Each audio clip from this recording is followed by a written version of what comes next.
Good evening, ladies and gentlemen. Good evening. Welcome back to Mussar Mondays. Today we are going to talk about part 2 of Anavah, of humility. We're going to give some examples. We've discussed some of the ideas last week, and now we're going to get into much more practical details of the trait of humility. If you're just joining us now, or here this week and you weren't here last week, I recommend that you watch the video either on YouTube or on Facebook, Humility Part 1. And as a reminder for all of those who are new to the program, either online or in person here, that you have one of these Mita worksheets. I'm going to pass them out. This is private. You don't have to give it in after. It's not homework, but it's for you to take as an opportunity to write down your notes about this trait so that it can help you and you can journal it throughout the week and work on this trait on a regular basis. Because no trait is ever acquired just like that. It doesn't happen. To work on a trait means you have to really toilet it, and you're going to be tested by your environment. You're going to be tested by the people around you on this trait. Just as a quick reminder, there was once a woman who came to a class, one of the Mussar classes, and she said that she, oh, what's the topic next week, she said. I said patience. She said, patience, I'm okay with patience. So, fine. So I said, you may learn something new at the class on patience, right? Your definition of what patience is may change. I said, fine. Okay, the next week she came, and she heard about patience. The following week, she comes back to class and she says in front of the whole class, she says, I must give a public apology.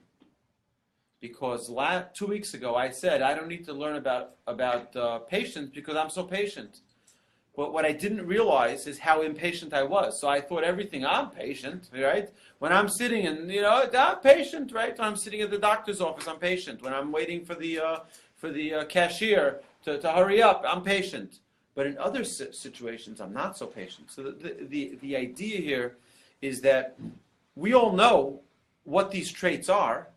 We're all aware of these traits, but now we have to take them and really internalize them, make them part of our being, make them part of who we are.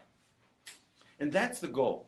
So with this worksheet, those of you online who are not here with us and would like to have a copy, please just email me and I'll happily send you a copy. But we define the trait. We do some introspection. We evaluate where we stand with this trait. We have practical work that we assign for ourselves of what we want to accomplish. And then we accept on ourselves a path of how we're going to get there. All right? So a practical example would be that, and we'll talk about this today, some of the tools that we could use, and I'll give a few examples during class. So those of you online will have to stay to know what it is. All right, so just a quick summary to what we said last week. Humility is living with the recognition that the light that shines from us is a reflection of our Creator's goodness, and they represent the character and traits He bestowed upon us. So when a person is really kind and giving, right, just remember that kind of giving is a reflection of God's kindness and giving, right? So yeah, you may be kind and giving, but where are you getting that from? You're getting it from God. He gave it to you as a gift, right? And it's funny because I wrote these words on my own, and I was looking through some of my grandfather's writings, and I found that he wrote exactly the same thing. So I'm extremely excited.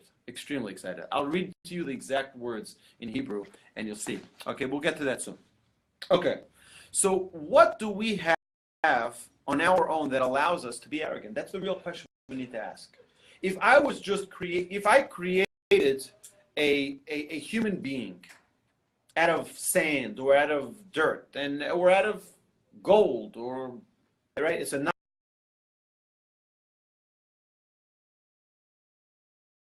just of your head but your whole body, right? Say, wow, he's really saying it. Right? Or he's really arrogant because look, his head is up, right? It's inanimate. It has no challenge. But what happens if you infuse a soul into a human being? Suddenly we get all of these characteristics. We want to feel proud. We want to feel, right? We want to feel accomplished.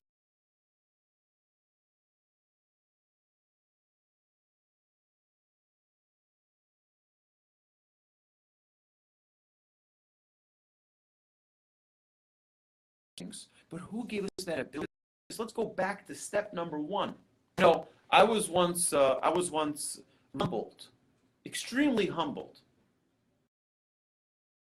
An experience that God presented to me. And that was when one of my children was a baby. And we suddenly realized how delicate we are as human beings. We feel so proud and confident. Anything. I can also be the president of the United States. I can also be a soldier. I'm so strong. I'm so capable. And something happens. One little hiccup. You wake up in the morning and suddenly your back is hurting. Suddenly, 1 second. I lived 30, 40, 50 years of my life with back pain free, thinking that I can do what I want. And really, I could do anything I want. God decides that I'm going to have that back pain. And if God decides I'm not going to have that illness, if God decides to have that wisdom, so ability to accomplish things is only dependent on whether or not God is going to give ability to do it. The problem is that we're never at a point of to then get to a point where now that we are successful, right, that now we recognize really a gift from God. Why do I say that? What do you mean? There are many people who started very humble beginnings, right? He still lives in a house and still drives the same car, right? Mind himself, humble beginnings. Very well be true. It may be a very good lesson for most people. The problem, though, is very few people who actually can live. Very few can actually live that way. For the majority of people, it's just a matter of time. Taking it for granted, and it's the norm.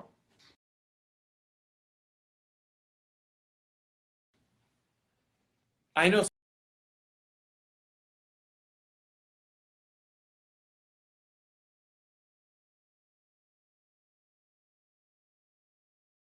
someone who was in a very challenging life situation, and he was in a place able to shower with clean water for 9 months. Wasn't able to shower with for 9 months. To eat normal food. I mean, really situation. So I was always wondering, how long is it going to? He came back to dry land.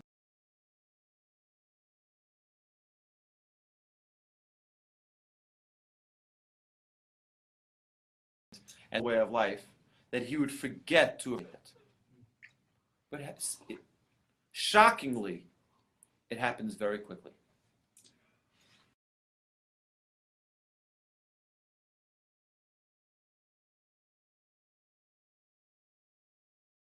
Because we get comfortable with things going right, forget about humility. We forget about the gift that God gave us. So what do we have as a tool to remind us on a regular basis how delicate we are? Anybody know? What constant reminder of how delicate we are? Ready? Illness. Illness doesn't necessarily, hopefully, doesn't happen to anyone, right? Anything. We hope, we pray that, right? Anything. The truth is blessings. Think of blessings. We give a blessing to you, God, for opening my eyes. Thank you, my body. We go blessing for that. Right? What if God didn't? We spoke this morning class, necessary or required, and welcome to come to the prayer class that we have every Saturday. Just discussed this week is To differentiate between night and day.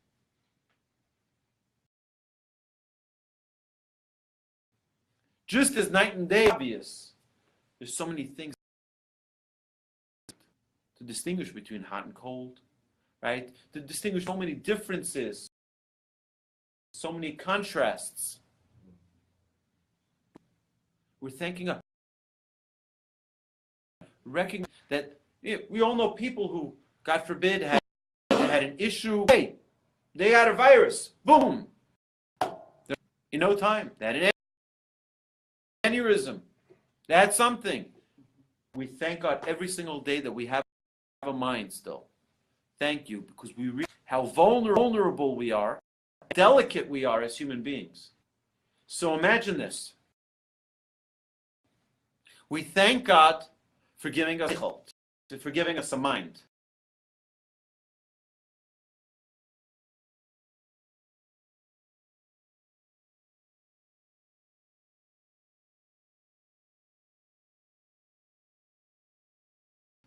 We thank God for giving us opportunity. God for giving us eyes, for opening our eyes, for giving us clothes, for giving us a spine to stand up, etc. We also give a blessing, thanking God for making it that the water doesn't overrun the earth. Think about that for a second. Imagine if every day is Galveston, Bay going to overrun the entire, going all the way into Houston every day? Because think about it. It makes no sense that the earth should be where the earth is. It will all be covered with water. Water in the world, and there is earth. God says, no, this is going to be the border.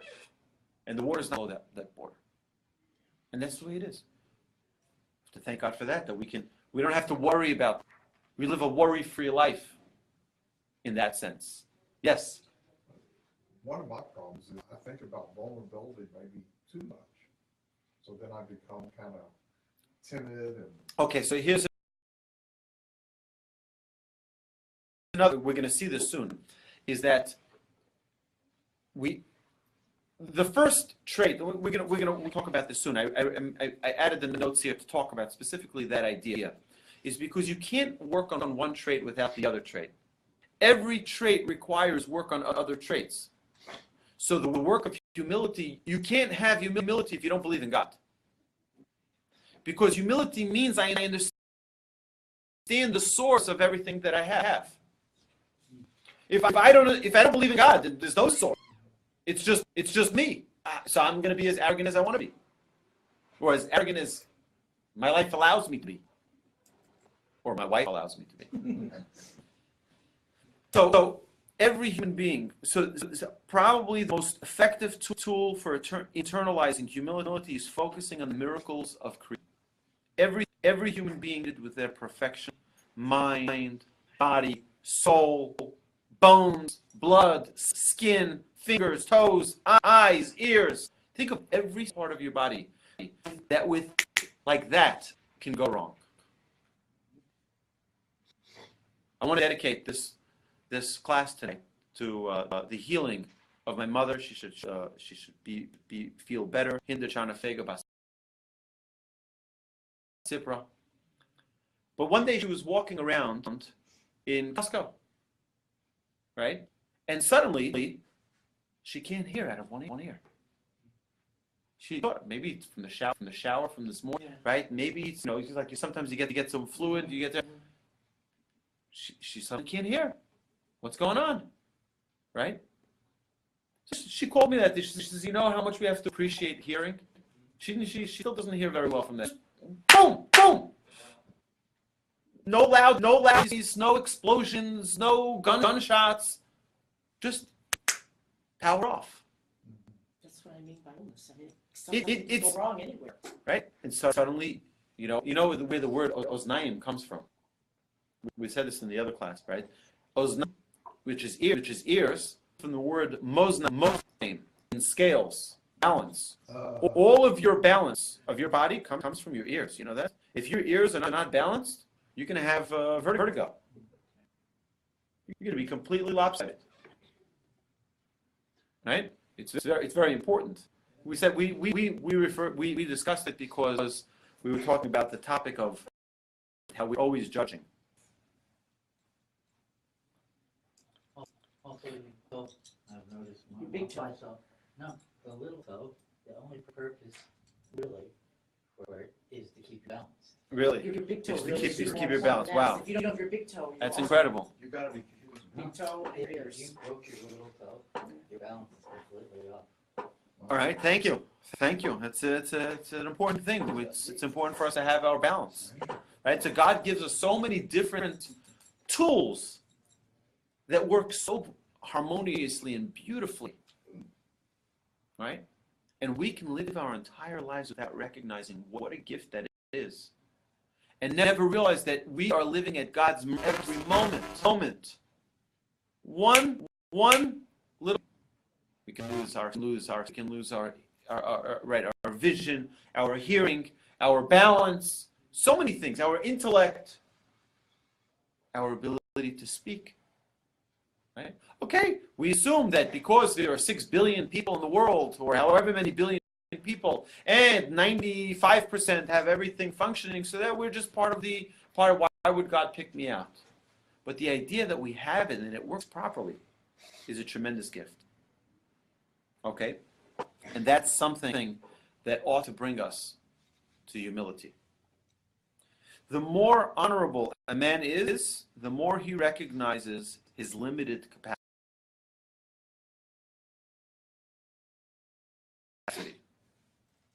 Right? Kol hagiborim ka'ayin lefanecha. It says that all of the mighty people, nothing in front of God.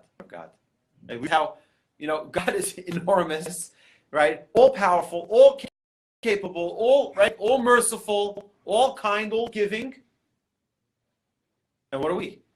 Now, it's not to make us into small people, but the idea is to recognize that God thought it was important for us to be here. Feel proud, feel happy. We'll talk more about this soon. The more honorable a man is, the more he recognizes his limited capacity. Therefore, the greater a person is, the more humble they are. As King David said, "Va'anochi tolat v'lo ish." I'm like a worm and not like a man. Right? Cherpat adam v'bzui right? I'm an embarrassment, mankind. Right? I haven't accomplished. Think of it like this. Think of how someone feels. Okay, let's take sports as an analogy. Okay, take sports. We all know that there are certain athletes that are just gifted athletes. Right? They're gifted. They're gifted with the ability to throw, to catch, to hit, to pitch, to tackle, whatever it is. Right? They're gifted athletes. But then there are athletes who are not gifted at all, but they work hard. They work very hard. They practice and practice and practice and practice and practice. Right? So now, they're both in major leagues or in the NBA, whatever league they're in, and now they're at the same level, right? They're at the same level. This one was gifted from the start. This one worked, and got there. Who's more proud to have accomplished that level? The one who had to struggle and work hard. And they had to fight for it. And it's very likely that the one who was born there doesn't realize that it's all a gift. Who's likely to be more arrogant? The one who was born with it. Right? And that's the challenge. Is that we're all born with amazing skills and abilities. We're all born with amazing skills. The ability to see. Right? I say the best Mussar book you can ever read, okay, the Mussar book that will inspire you and change you, is a single visit to a hospital. Go to a hospital and just look at people, learn from people. You have so much to appreciate. You can breathe, you can see, you can smell, you can feel, you can touch, you can talk, there's so many things that we're capable of. It was given to us as a gift. We are talent. And there are people who have to struggle to take a step. They have to go to doctors to just till they can hear something in their ears. Yes, you had a question.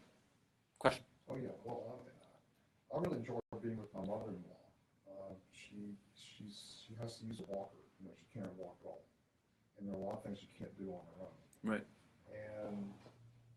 And you learn to appreciate. Well, no, I do appreciate not being in her situation, but I also am trying to learn from her because I think, maybe one day I will be in her situation. And so I'm trying to recognize, first of all, that it exists, and then secondly, learn from her. How does she cope With that limitation. Yeah. Yeah, absolutely. So humility means taking your rightful space, right? You have a rightful space. Right? It does not mean I'm going to have to focus on this a little bit more. We're trying to make sure that everyone here understands that it does not mean, right? Humility does not mean that you make yourself into a little worm. And I'm nothing, I'm insignificant, I'm irrelevant, step all over me. That's not what it means. It means that you're gifted with great talents and skills and abilities, and you recognize that it's a gift from God. And now you can use it properly. Now you can use it effectively. Because if you don't recognize that it's a gift from God, A, you may lose it, and B, you may not appreciate that it's a gift and think that it's just, I'm so brilliant. I'm brilliant. What can I, right? I'm more brilliant than anybody. I've never seen anyone so, or people who are funny can say the same thing, right? Do you realize that God gave you that talent? Right? Someone who's a talented baker, they realize that God gave them that ability, that skill. Someone who's good with numbers, someone who's good, right? I'm the best in the world. Well, you may be the best in the world, but you also have to remember that it's a gift, right? And as long as you remember it, use it all you can. That's why God gave it to you. But He wants you to also know its source. All right? Are we cutting it? Are we getting someplace? Okay, great. One who craves attention, we mentioned this last week. Someone who craves attention, boasting, they always need to make sure, oh yeah, by the way, I outdid everybody else, just to make sure everybody's, I was faster, I was quicker, I was this, I was that, yeah. Oh, that's me, right? And there are people in every conversation who need to make sure that they're being heard. You need to make sure that they stand out. You need to make sure that everybody knows how great they are. Because they're the number one in their company. Right? I got the highest score in my class, in my grade. One who craves attention has himself yet. If I need to boast about my successes, I don't know who I am. I'm still searching. So I need to try to create an identity for myself so that everybody can recognize and everyone can approve. Everyone can say, oh yeah, you really are the greatest. You are the fastest. You are the this, right? And true humble people always remember that everything is a gift from God. Rabbi, then why are we attracted to people like that? Who are successful? No, that are boastful and are leaders that might lead not through intimidation. Why are a lot of people attracted? I'm not sure it's boastful, or it could be confidence. I think like this. I think there's a big difference between being confident and being boastful. Confident means we're gonna make this happen. Right? We're gonna make this happen. We're gonna build this building. Don't go there. I know where you're heading. Right? Right? We're gonna build this building. Build this wall. There we go. There we go. Building. You knew it was going to happen. I knew it was gonna happen. I was trying to stay away from there. It just bounced. Yeah. Cult leaders. Why don't people follow cult leaders that are up to no good? Right. So many times they have extremely powerful personality that are able to cultivate people. They're able to cultivate people. And people who have an emptiness, people who have a sadness, people who have, and they play with them. That's what they do. And they play with their weaknesses. And they keep on reminding them, don't forget that we got you out of the gutter. You're only alive today because of us. And they keep on, look, it's an evil culture that when you talk about cults and things like that, why do people follow it? They take the weakest, they don't take the strongest. Right? That's right. And that's important to constantly remember. They're not taking the strongest. They're taking the weakest. Right? Okay. Overcoming our arrogant tendencies is a never-ending task. A person always wants to be proud. A person always wants to feel fulfilled. But, okay, overcoming our arrogant tendencies is a never-ending task which requires us to focus on our role and place at all times. Always, wherever we are, you walk into a room, you walk into a meeting, you have to immediately evaluate. And I'm going to share with you something very, very to me, is that when I first learned about this trait, it was difficult for me. It was very difficult for me. Because like you said, right, one who craves attention hasn't found himself yet. Right? So, one second, I really didn't know myself. Right? It bothered me. I don't know myself.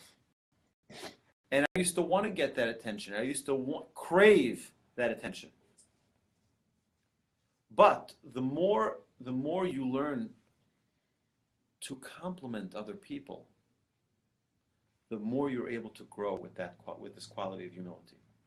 Why don't people compliment more? We're not talking about, oh, nice dress. Right? Many times it just means, I'm jealous. Where'd you buy it? Right? When you're really complimenting someone, you did a magnificent job. You did such a great job. What does that do when you compliment other people? It reflects on you. So Well, I makes used to somebody else- think, here's the thing, I used to think that it would show weakness to me. I'm complimenting you. That means you're better than me, and therefore I'm not as good. That's what I thought. Started learning about humility, recognizing everything is a gift from God, right? And everything I need to accomplish, if I work on it, I'll be able to accomplish, hopefully. So why does it bother me to compliment someone else? On the contrary, when you compliment other people, it only strengthens you. It only makes you a bigger person. So that's one of the tools that I'm going to recommend when you do your meter worksheet today.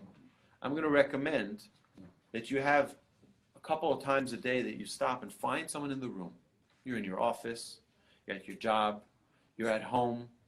Find someone that you can compliment. A classmate, a roommate.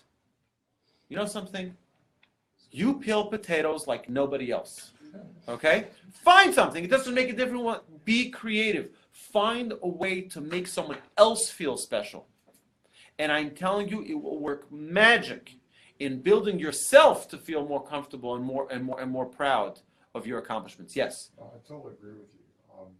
I like to send out birthday cards, and certain people April 13th.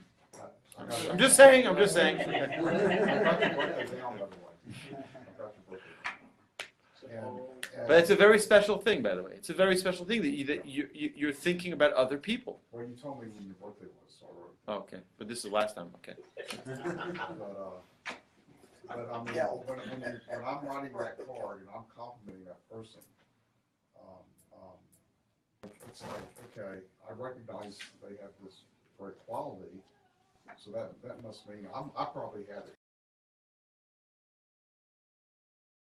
too. Right. and I'm trying to Well, strive for sometimes it identifies that we have that quality. Sometimes not necessarily. Sometimes it could be that we don't have that quality, but we aspire to get it. But the idea is like this. Just because I compliment someone else does not mean anything negative about me. On the contrary, it'll only build within me. Absolutely. Okay? So that's one of the tools that we're going to use to acquire the trait of humility. Compliment other people. Find a quality. It doesn't have to be a quality. You have to think so deep. You know something? You have beautiful eyes. Did anyone ever tell you that? You sing so nicely, right? Whatever it is, Don't say, if you're a man, don't say it to women unless you're married to them, okay? But you know what I mean? Just find a quality. They're filled with qualities, every human being. Right? Oh, I hate that person. I guarantee you it's one or two traits of that person that you hate.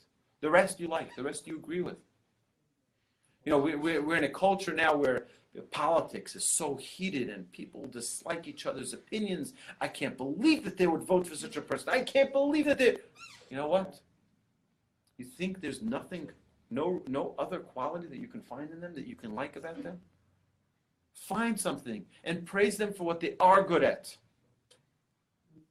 Everybody has a quality.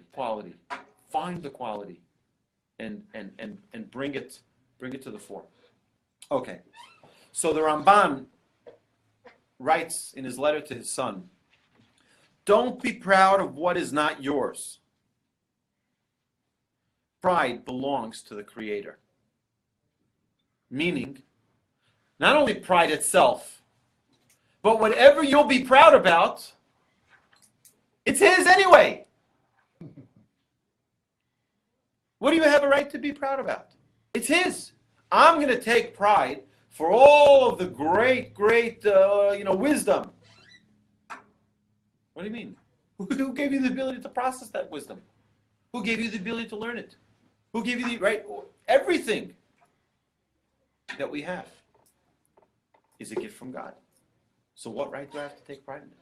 Now, it doesn't mean that you don't recognize, again, it doesn't mean that you don't recognize your qualities, because your qualities are a gift that you're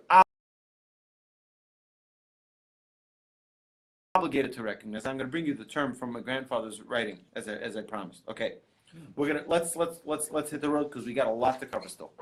Prayer. When we pray and ask from Hashem, we acknowledge that we do not have all the answers. When I'm asking God for something, what am I asking? I'm recognizing, number one, I don't have everything. I'm limited. I need your help. I need your blessing. I need from you. Oh, it's already a step in humility. So prayer in itself is humility. The ability to stand. Now, what's the first thing we do in the Amidah is we bow. We show that we're giving our devotion to God. I humble myself before Hashem, my Creator, Creator of the universe, Creator of the entire universe. God has a personal relationship with every single one of us here. And you know what? He also has a relationship with every star, and with every angel, and with every galaxy, and with everything else in the world. And He cares about you. Right? It's pretty big. He cares about me. Another way to acquire humility is not only prayer, but to learn together with a study partner. Do you know what happens when you have a study partner? By the way, marriage is a great tool for humility, right? But what's that? It's a study partner. It's a lifelong study partner. But learning with a study partner, you know why?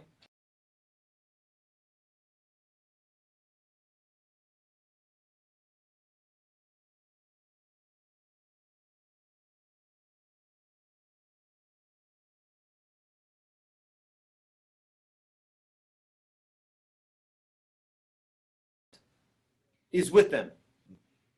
But when one learns by himself, they get rewarded. Doesn't say that the Shekhinah.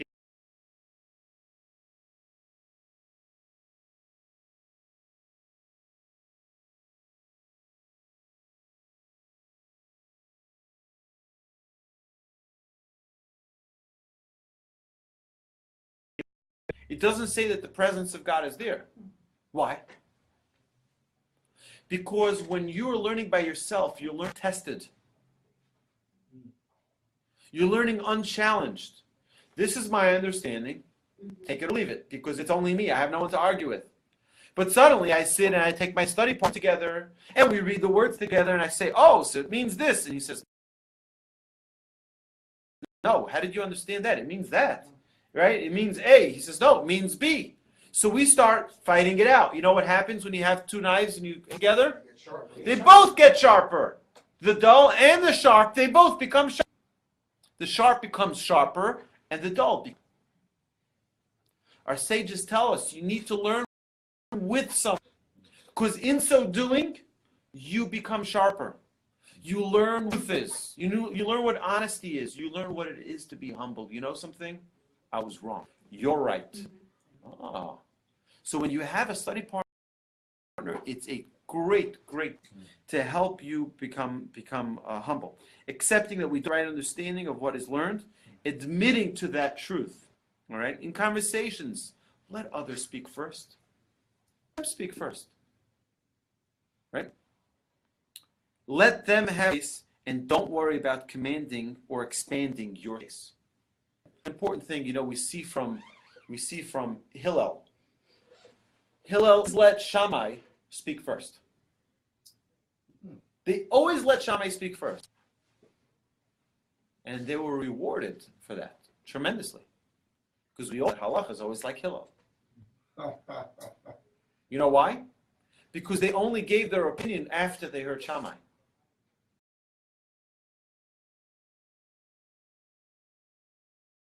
I hear your opinion. This is why we disagree. And then they opinion.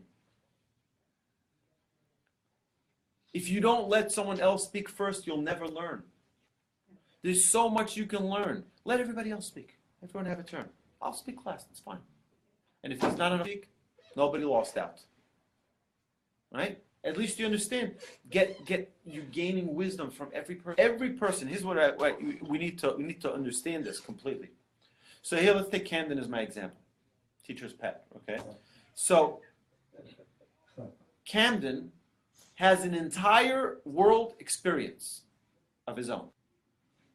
And I guarantee you that 22 years? 26 years, he looks so young. Of his 26 years on planet Earth, there are so many experiences that he has had that none of us can possibly fathom.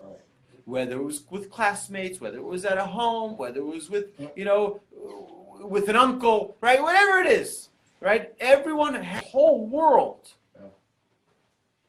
I'm sure there's a lot that we can learn from him.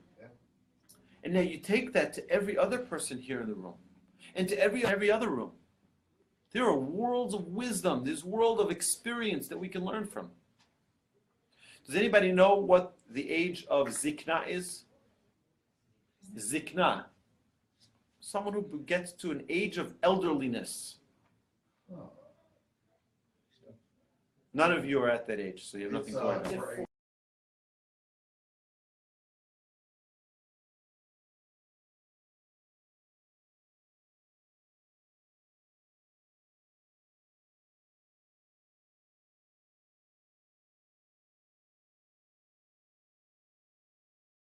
Forty? 70.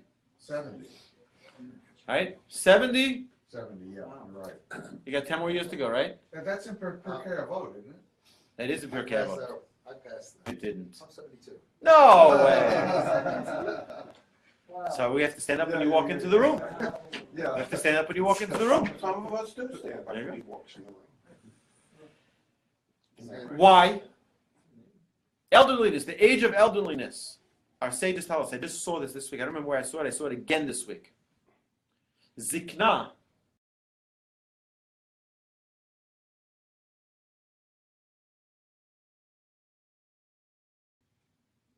It comes from the word, elderliness comes from the word ze kana chokhmah.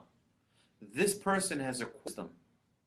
When a person reaches the age of 70, they've experienced so much life that now they become an identification. It's like you see that sign which says directory for more info. You see that information sign, right? It's usually an eye with, a white eye. What does that mean? They'll be able to help you, except if you're in the mall, because they won't know what you're talking about. You tell them, where's this in the store? Over there? Why are they there? You ever wonder why are they there to help you? They can help. But don't sue me, please, if you're from the mall business, please. But, just hire. But it means information center. That's what elderliness means. They have so much life that they can share wisdom on the world, on life.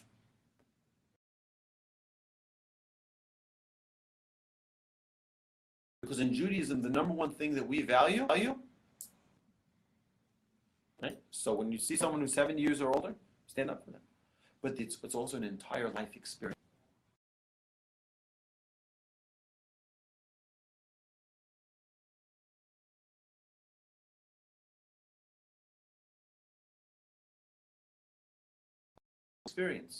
They've experienced so much that now, right, every person you're sitting with, whether it's for coffee, whether it's meeting, whether it's at a community gathering, listen, learn from it. There's so much you can learn about yourself to other people. One second, do I also sound like that when I talk? So boastful, right? Do I sound so, am I so into myself? Because here's the thing. What you will do about other people is an exact mirror of yourself. All right? It's the Baal Shem Tov says, see something you just know it's a mirror reflecting yourself. It's an amazing thing. Right? So if you dislike someone, look how angry, right? You know what you just saw? You saw a copy of yourself. The anger display. Right? You don't like whatever else that dislikes in other people. That one you need to explain. Why? You might not be an angry person, somebody that's screaming. Then it would. Then that doesn't mean I'm the same way. Then it wouldn't bother you. I'll tell you why. I'll tell you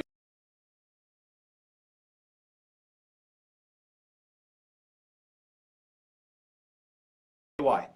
If you see a trait that you dislike someone else, right? It's virtually impossible for you not to possess that trait. And it doesn't veer, but you have that trait, an element of that trait.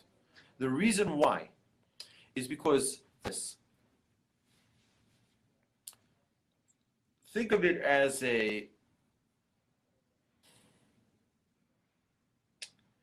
when a person, I'm trying to use a modern day example. I'm sure it's a good one, but I don't, it's not coming to my mind. But did you ever learn a concept?